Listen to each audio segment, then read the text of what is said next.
নবীর উম্মতের দল, আমি আল্লাহর কোন নিয়ামতকে তোমরা অস্বীকার করবে? আমি আল্লাহর কোন কোন নিয়ামতকে তোমরা অস্বীকার করবে? আমরা বলি, আল্লাহ গো, আমরা আপনার উপরে ঈমান এনেছি, আপনার হাবিবে পাককে আমরা বিশ্বাস করেছি। ও আল্লাহ, আপনার মদিনাওয়ালার মাধ্যমে যতগুলি নিয়ামত আল্লাহ আমাদের জন্য আপনি বরাদ্দ করে দিয়েছেন, একটা নিয়ামতের শুকরিয়া যদি কিয়ামত পর্যন্ত সেজদায় পড়ে থাকি, তারপরও আমাদের কোনো শুকরিয়া আদায় করা হবে? জোরে বলেন না হবে? এই জন্য রব্বুল আলামিন বলে, বন্ধু আপনার উম্মতদেরকে আপনি নবী বলে দেন, তারা যেন আমি আল্লাহর শুকরিয়া আদায় করে, আমি রব্বুল ইজ্জাতের দরবারে যেন তারা শুকরগুজার করে। আমার নবী বলে, আল্লাহ আমার উম্মতেরা আপনার দরবারে শুকরগুজার করলে আমার উম্মতের জন্য কি লাভ হবে, কি ফায়দা হবে? আমার উম্মতের লাভ কি? আমার উম্মতের উপায় কি? আমার মদিনার মুস্তাফা রহমাতাল লিল আলামিন যখন বললেন, আমার আল্লাহ বলে, আমার বান্দা আপনি নবীর উম্মতেরা যারা শুকরিয়া আদায় করবে, আমি আল্লাহ তাদের জন্য নিয়ামত রাজি আরো বরাদ্দ করে দেই। এই রব্বুল আলামিন ১৫০০ বছর আগে মক্কা নগরে, জাজিরাতুল আরবে, সোনার মক্কা মদিনায় আমার আপনার নবী মুহাম্মদুর রাসূলুল্লাহ সাল্লাল্লাহু তাআলা আলাইহি ওয়াসাল্লামকে আল্লাহ জানিয়ে দিয়েছেন, কুল্লু মান আলাইহা ফান।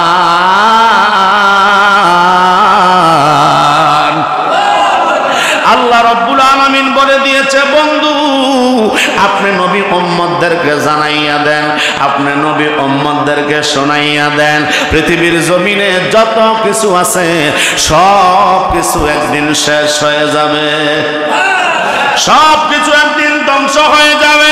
কুল্লু মান আলাইহা ফান। আপনি নবী সমস্ত উম্মতে মুহাম্মদীকে আপনি জানাইয়া দেন, সব কিছু আমি আল্লাহ একদিন শেষ করে দিব, ধ্বংস করে দেব, ধূলিসাৎ হয়ে যাবে। ওয়ায়াবকা ওয়াজহু রাব্বিকা যুল জালালি ওয়াল ইকরাম। সুবহানাল্লাহ। একমাত্র ওয়ায়াবকা ওয়াজহু, আপনার রবের আপনার প্রতিপালকের চেহারা ঠিক থাকবে, আপনার রব ঠিক থাকবে, যিনি মহিয়ান গরিয়ান, জুল জালালি ওয়াল ইকরাম, যিনি মহামান্বিত এবং মর্যাদা সম্পন্ন। জোরে কোন মারহাবা।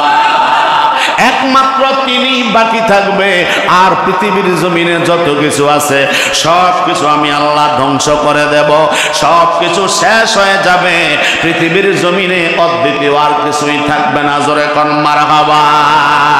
রব্বুল ইজ্জত বলে দিয়েছে, ও বন্ধু আপনি নবী উম্মতদেরকে জানাইয়া দেন, আমি আল্লাহ কিয়ামত করে নিব, কিয়ামতের পূর্ব মুহূর্তে আমি আল্লাহ সব কিছু ধ্বংস করে দিব, একমাত্র আমি রব্বুল আলামিন থাকবো। সুবহানাল্লাহ। রব্বুল ইজ্জতের প্যারা হাবিব সরকারে কিবরিয়া রহমাতাল লিল আলামিন নবী হাদিসে মুবারকার মধ্যে বলে দিয়েছে, আল্লাহ যে বলেছেন সব কিছু ধ্বংস হয়ে যাবে, সব কিছু শেষ হয়ে যাবে, তবে তার পূর্বে অনেকগুলা ঘটনা, অনেকগুলা কর্ম আমার উম্মতের জন্য রয়েছে। আমার উম্মতেরা আমার আল্লাহর বান্দা বান্দীদের জন্য অনেক কিছু বোঝার রয়েছে। ইয়া রাসূলুল্লাহ, ইয়া হাবিবাল্লাহ, নবীজি আপনার উম্মতেরা কি বুঝবে, কি জানবে, কি শুনবে, কি দেখবে গো নবী? আমার নবী বলেন, পৃথিবীর জমিন ধ্বংস হয়ে যাওয়ার পূর্বে রব্বুল ইজ্জাত আল্লাহ রব্বুল আলামিন সমস্ত মানুষদের জন্য এমন কিছু নিদর্শন দিয়েছেন, যেই নিদর্শনগুলি আমার উম্মতের মাঝে পৌঁছে যাবে। জোরে কোন মারহাবা। এই জন্য হাদিসে মুবারক তেলাওয়াত করা হলো, আমার আপনার নবী মুহাম্মদুর রাসূলুল্লাহ সাল্লাল্লাহু তাআলা আলাইহি ওয়াসাল্লাম বলেছে, উম্মতের দল শোনো, পৃথিবীর জমিন ধ্বংস হওয়ার আগে, পৃথিবী কিয়ামতের আগে 10টি জিনিস আমার উম্মতের সামনে উপস্থিত হয়ে যাবে। কয়টি বলেন? 10টি জিনিস আমার উম্মতের সামনে উপস্থিত হয়ে যাবে। যতক্ষণ পর্যন্ত এই 10টি জিনিস পৃথিবীর জমিনে বাস্তবায়ন না হবে, ততক্ষণ পর্যন্ত আমার আল্লাহ কিয়ামত সংগঠিত করবে না। আল্লাহু আকবার, আল্লাহু আকবার। আমার নবী বলে, উম্মতের দল শোনো, এক নাম্বার হচ্ছে পৃথিবীর পূর্ব অঞ্চল ধসে যাবে, পৃথিবীর পূর্ব অঞ্চল ধসে যাবে, ধসে খসে খসে পড়ে যাবে। সুবহানাল্লাহ। কোন এই জিনিস যখন পৃথিবীর জমিনে আরম্ভ হয়ে যাবে, আমার নবী বলে 10টার ভিতরে একটা নমুনা হইল, একটা টাকচার হইল, পৃথিবীর পূর্ব প্রান্ত ধ্বংসিত হয়ে যাবে, ধ্বংস হয়ে যাবে, বর্ষ হয়ে যাবে। দ্বিতীয় নাম্বার হলো পশ্চিমাঞ্চল, আমার আল্লাহর হাবিব বলে পশ্চিমাঞ্চল ধসে পড়ে যাবে। জোরে কোন মারহাবা। অর্থাৎ দুবন্ত হয়ে যাবে, এই পৃথিবীর মাটিগুলি ধসে ধসে পড়ে যাবে, মানুষগুলি ধ্বংস হয়ে যাবে, আস্তে আস্তে পৃথিবীটা কষে যাবে। জোরে কোন মারহাবা। আমার নবী বলেন উম্মতের দল শোনো, 3 নাম্বার কিয়ামতের আলামত, 3 নাম্বার হচ্ছে আরব উপদ্বীপ ধসে পড়ে যাবে। আরব উপদ্বীপ আমাদের থেকে ওসেনা নিচে, ওসেনা উপরের দিকে, কথা কোন ঠিক কিনা? যার জন্য সূর্য 3 ঘন্টা আমাদের থেকে ব্যবধান। ধরে কোন মারহাবা। আমার নবী বলে উম্মতের দল শোনো, আরব উপদ্বীপ ধসে যাবে, আরব উপদ্বীপ পর্যন্ত ডেবে যাবে। জোরে কোন মারহাবা। আমার নবী বলেন 3 নাম্বার কিয়ামতের আলামত হচ্ছে দাজ্জালের আবির্ভাব হয়ে যাবে। 4 নাম্বার দাজ্জালের আবির্ভাব হয়ে যাবে। পৃথিবীর জমিনে বিভিন্ন অ্যাঙ্গেলে দাজ্জাল পৃথিবীর জমিনে চলে আসবে। আর ওই দাজ্জালগুলি, ওই কাজ্জাবগুলি, ওই শয়তানগুলি মানুষকে আল্লাহর থেকে দূরে সরাইয়া দিবে, আল্লাহর থেকে দূরে সরিয়ে নেবে, আল্লাহর নবীর মহব্বত থেকে তারা দূরে সরিয়ে নেবে। জোরে কোন নাউজুবিল্লাহ। এই জিনিসগুলি যখন আসবে তখন কিয়ামত সংগঠিত হয়ে যাবে। এখন আমাদের তো জানা নাই আল্লাহ গো তুমি কোন সময় কিয়ামত করবা, কিন্তু একটা ঠিকানা আমার নবী 1500 বছর আগে ভবিষ্যৎবাণী দিলবে গায়েবের ভবিষ্যৎবাণী করে গিয়েছেন। আল্লাহর দরবারে প্রশ্ন করেছে, আল্লাহ কিয়ামত দিবে কোন সময়ে? আমার নবী আল্লাহ বলেন মাগরিবের সময়ে। জোরে কোন মারহাবা। ও আল্লাহ মাস থাকবে কি মাস? আমার আল্লাহ বলেছে মাস থাকবে মুহররম মাস। আমার নবী বলে আল্লাহ দিন থাকবে কি বার? আমার নবী আল্লাহ বলে, আমার নবী বলে আল্লাহ দিনটা থাকবে কি বার? আমার আল্লাহ বলেছে শুক্রবার। আমার নবী বলে মুহররম মাস তো নির্দিষ্ট করলা না, কোন তারিখে তুমি কিয়ামত করবা? আমার আল্লাহ বলে মুহররমের 10 তারিখে কিয়ামত হয়ে যাবে। জোরে কোন মারহাবা।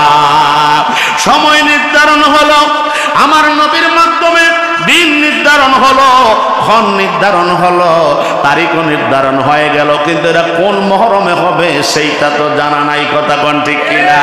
এই জন্য আমার নবী বলে ওই মুহররম আসার পূর্বে এই 10টা কাজ আমার উম্মতের মধ্যে আবির্ভূত হয়ে যাবে। আমার উম্মতেরা বুঝতে পারবে কিয়ামত অতি সংকটেই, অতি সন্নিকটেই চলে এসেছে। আমার উম্মত পৃথিবীর জমিন থেকে সব কিছু ধ্বংস হয়ে যাবে। কুল্লু মান আলাইহা ফান, সব কিছু ধূলিসাৎ হয়ে যাবে, একমাত্র রব্বুল আলামিন থাকবে। জোরে কোন মারহাবা। আমার নবী বলেন কিয়ামতের 5ম আলামত হলো ধোঁয়া বের হবে পৃথিবীর জমিনে, ধোঁয়া বের হয়ে যাবে, ধোঁয়া অন্ধকারাচ্ছন্ন হয়ে যাবে।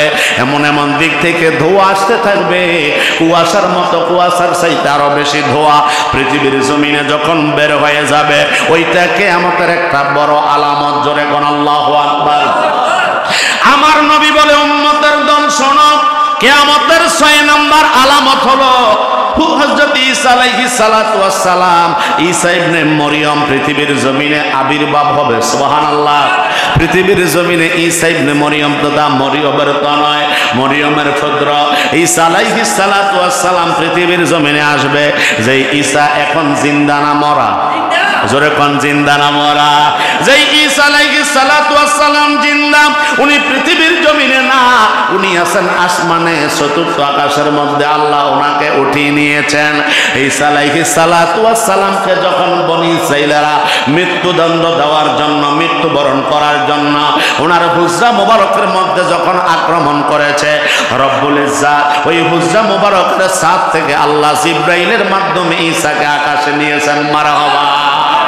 এই রব্বুল আলামিন পারে কি পারে না? পারে না এমন কোন শব্দ আল্লাহর দরবারে নাই। কারণ আল্লাহ হলেন কুন ফায়াকুনের ক্ষমতা।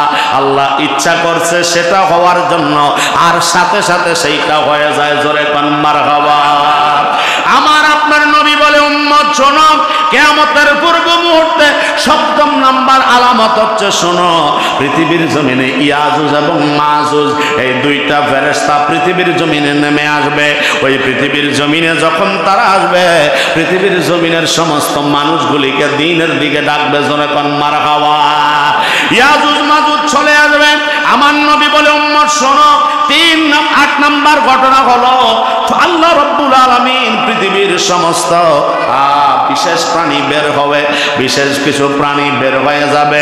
পৃথিবীর জমিনে এমন কিছু প্রাণী আছে যেটার সম্বন্ধে আমাদের অবগত নাই, আমরা জানি না। এমন কিছু প্রাণী আছে পৃথিবীর উত্তর প্রান্তরের মধ্যে রয়েছে, যেটা পৃথিবীর বাহির অংশে রয়েছে, যাদের মূলার মতন দাঁত থাকবে, এক একটা দাঁত থাকবে বড় বড় মূলার মতো, জোরে কোন নাউজুবিল্লাহ। তারা প্রতিদিন পৃথিবীর যে প্রাচীর আল্লাহ রাব্বুল আলামিন দিয়েছেন, ওই প্রাচীরের মধ্যে জিহ্বা দিয়ে তারা চাটতে থাকবে। জিহ্বার ভিতরে এত ধারালো করাতের মতো শক্ত করে দিবে আল্লাহ, আর তারা ওই ধারালো অস্ত্র দিয়ে, ধারালো দাঁত দিয়ে, ধারালো জিহ্বা দিয়ে চাটতে চাটতে তারা দেয়ালটা একেবারে কাগজের মতো পাতলা করে ফেলবে, জোরে কোন আল্লাহু আকবার। কাগজের মতো পাতলা হয়ে যাবে।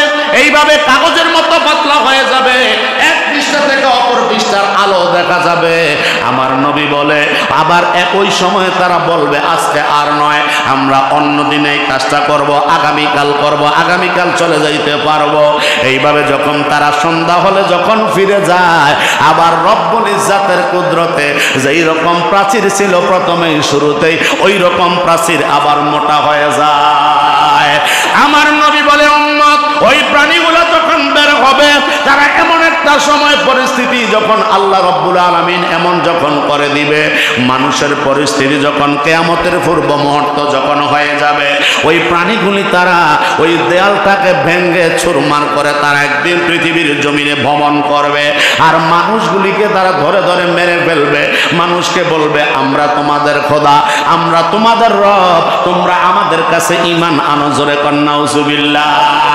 বিভিন্ন রকমের তারা জালিয়াতি শুরু করবে, যেইগুলা আউলিয়া কেরাম বর্তমানে আল্লাহর ওলিদের নবীদের মুজিজা রয়েছে, আল্লাহর ওলিদের কারামত রয়েছে, কিন্তু যেটা কুফর হবে, ওই কুফরটাকে কোনো রকমেই নবী এবং ওলিদের সাথে যায় না, এর সাথে তুলনা করা যায় না। এটাকে বলা হয় ইস্তেদরাক। মরা মানুষকে কবর থেকে তারা জিন্দা করে দেখাইব, জোরে কোন আল্লাহু আকবার। এরপরে বলবে, এটা তুমি মৃত্যু মানুষ, তোমার আব্বার কবর কোন জায়গায়, ওই জায়গায় নিয়ে যখন দেখাইব, মরা মানুষটাকে কত হাজার বছর পূর্বে থেকে কবর থেকে আবার জিন্দা করে দেখাইব। যারা দুর্বল ইমানদার, যারা দুর্বল ইমানদার, তারা তার উপরে ঈমান আনবে, জোরে কোন নাউজুবিল্লাহ। তারা ধ্বংস হয়ে যাবে, তারা দুলিশাত হয়ে যাবে, তারা জাহান্নামী হয়ে যাবে, জোরে কোন নাউজুবিল্লাহ। আর ইমানদার মুমিন মুসলমান যারা হবে, আমার নবী বলে, এর চাইতে বড় বড় কেরামত তারা দেখাইব। কিন্তু আল্লাহ রাসূলের উপরে যারা ঈমান এবং বিশ্বাস নিয়েছে, তাদেরকে কখনো ঈমানের রাস্তা থেকে সরাইতে পারবে না। জোরে জোরে কোন সুবহানাল্লাহ। ওই মদিনার নবী রহমাতাল লিল আলামিন নবী বলে, উম্মত, আমার উম্মতের মধ্যে 9 নাম্বার হলো, সূর্য একদিন পৃথিবীর পূর্ব প্রান্তর থেকে পশ্চিম প্রান্তরে চলে যাবে। পশ্চিম প্রান্তরে সূর্যটা উদিত হবে, ওই সূর্য পূর্ব আকাশে আর থাকবে না। কিয়ামতের বড় বড় নিদর্শনগুলোর মধ্যে এটা একটা নিদর্শন, সূর্যটা পশ্চিম আকাশ থেকে উদিত হওয়া আরম্ভ করবে, জোরে কোন আল্লাহু আকবার। আর আমার নবী কামলিওয়ালা বলে, উম্মত, কিয়ামতের আলামতের 10টি আলামতের মধ্যে, এই বড় বড় 10টি আলামতের মধ্যে 10 নাম্বার হলো আদম তলদের সাথে আগুন বের হবে। আদম নামক একটা জায়গা আছে, ওই জায়গা থেকে শুধুমাত্র আগুন বের হবে, আগুন, জোরে কোন নাউজুবিল্লাহ। আগুন বের হবে, আর ওই আগুনের ভিতরে আমরা দেখি পরবর্তী লাইনের মধ্যে যখন মানুষ কাছাকাছি যায়, 2 হাত 3 হাত দূরে যখন থাকে, ওই কারেন্টে টান দিয়ে মানুষকে ধরে নেয়। কথা কোন ঠিক না বেডে? এত পাওয়ার, এত শক্তি। আমার নবী বলে, উম্মত শোনো, ওই আদম নামক তলদেশ থেকে যখন এমন লেলিহান শিখা বের হবে, আগুন যখন বের হয়ে যাবে, ওই আগুনের মধ্যে আমার পৃথিবীর সমস্ত আল্লাহর বান্দা বান্দিকে আগুনের কাছাকাছি নিয়ে তারা ওই আগুনের মধ্যে টেনে হেঁচায়া আগুনের মধ্যে ঢুকাইয়া দিবে, জোরে জোরে কোন নাউজুবিল্লাহ। পৃথিবীর আছে, পৃথিবীর যত বালি কঙ্কর আছে সব কিছু পিপিলিকা আছে, সব কিছু ওই আগুনের টানে যেইভাবে ঘূর্ণিপাক হয়, কি হয় আমরা জানি। ঘূর্ণিপাক যখন ওঠে তখন সমস্ত মানুষ পড়লে মানুষও উঠে নেয়, বালি পড়লে বালি উঠে নেয়, সে টাকা পড়লে টাকা উঠে নেয়, গাছ পড়লে গাছ পর্যন্ত উঠে নেয়। কথা কোন ঠিক কিনা?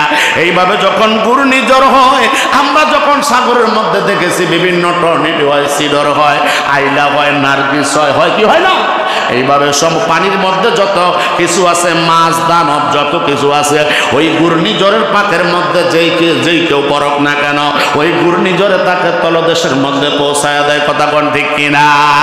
আমার নবী বলে উম্মত, ও উম্মতের দল শুনো, আমার নবী বলে উম্মত রে, যখন এই আগুন যখন বের হয়ে যাবে, আগুন এই ঘূর্ণিঝড়ের মতো ঘূর্ণিপাকের মতো ঘুরে ঘুরে আমার উম্মতদেরকে ওই আগুনের মধ্যে টেনে হেসায়া ঢুকাই দিবে। জোরে কর নাউজুবিল্লাহ।